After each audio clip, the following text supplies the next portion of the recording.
In 2024, Tesla was already selling vehicles powered by in-house 4,680 cells built at scale in Texas. In contrast, Chery announced a solid-state EV claiming 1,500 kilometers of range at -30 degrees Celsius, scheduled for launch in 2026. One example comes from factory output. The other comes from a future promise. Tesla's 4,680 battery was never primarily about energy density. Its real objective was to break a manufacturing ceiling. Conventional lithium-ion batteries rely on wet electrode coating, where active materials are mixed with solvents and then dried in long, energy-intensive ovens. Those ovens consume roughly 20 to 30% of total factory energy and impose physical limits on line speed and factory size.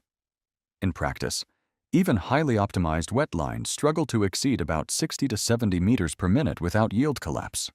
That cap directly limits cost reduction. You can improve chemistry all you want, but if throughput is fixed, costs flatten out. Tesla attacked this bottleneck with dry-electrode manufacturing. By removing solvents entirely, Tesla eliminated drying ovens, shortened production lines, reduced energy consumption, and lowered capital expenditure per gigawatt-hour. This was not incremental, it was structural. The industry already understood the upside. What stopped others was yield. Dry electrodes are mechanically unstable at scale. Early experiments across the sector suffered from poor particle adhesion, uneven thickness, cracking, and unacceptable scrap rates. Most manufacturers walked away. Tesla didn't, because without dry electrodes, the 4,680 form factor made no economic sense. The 4,680 cell is physically larger than previous cylindrical cells. Larger cells usually mean worse thermal behavior, because heat generation scales with current squared. Tesla countered this with the tabless design, which distributes current evenly around the circumference of the cell instead of funneling it through discrete tabs. From an electrical perspective, this reduces current density and lowers internal resistance. Independent teardown analyses estimate resistance reductions of roughly 15 to 20% compared to traditional tabbed cylindrical cells.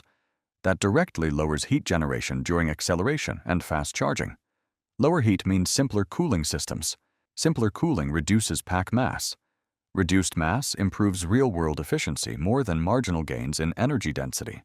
By 2023 to 2024, Tesla confirmed that tens of millions of 4,680 cells were being produced annually in-house. This is the critical proof. You cannot sustain that volume without acceptable yields and costs. Early 4,680 cells sit around 260 to 270 watt-hours per kilogram at the cell level. Not industry-leading, but cost trajectories matter more. Industry estimates suggest a path toward pack-level costs below $80 per kilowatt-hour once dry electrode lines mature and replicate. That number is what makes mass-market EVs possible. Now contrast this with Chery's solid-state announcement.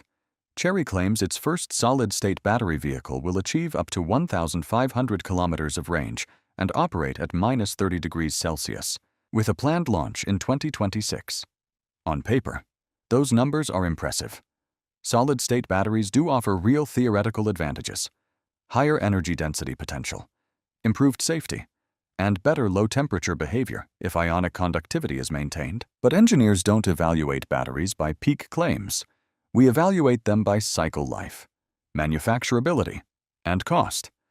Solid-state batteries replace liquid electrolytes with solid materials, often ceramic or composite.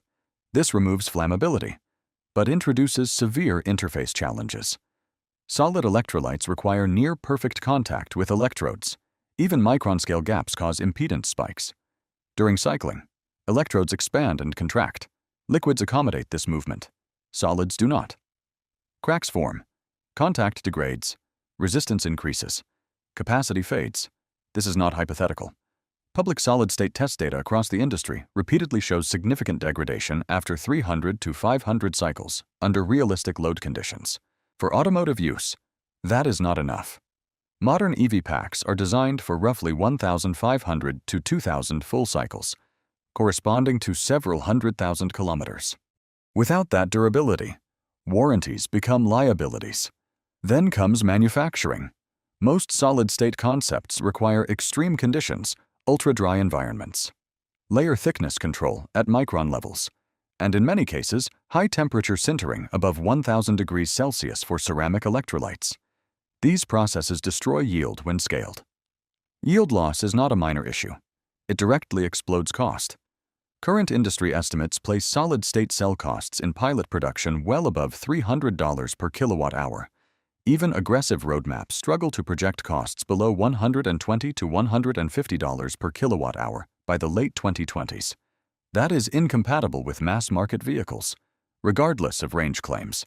This is why Chery's announcement matters, but not in the way headlines suggest.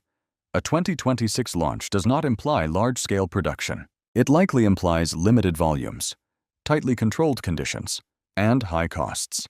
That is typical for first-generation solid-state deployments. The crucial distinction is this: Tesla's 4,680 battery faced manufacturing problems. Chery's solid-state battery faces manufacturing problems and fundamental interface physics problems at the same time. Manufacturing problems can be solved with iteration, process control, and scale. Physics problems require new materials and new failure mode management. That difference defines timelines. From a systems engineering standpoint, the most telling metric is factory output per square meter. Dry-electrode lithium-ion lines dramatically improve this metric. Fewer steps, fewer machines, lower energy per cell, and faster replication across factories. Each improvement compounds across millions of vehicles. Solid-state batteries reset the entire stack. New materials, new equipment, new quality control systems, and new unknown failure modes.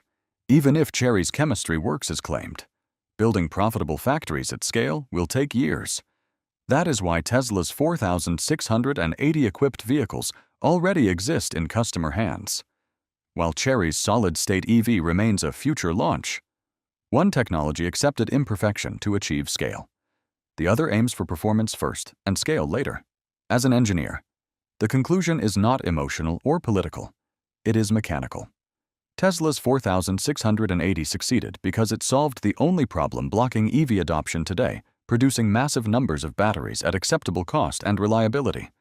Chery's solid-state battery may become important. It may even outperform lithium-ion in specific metrics.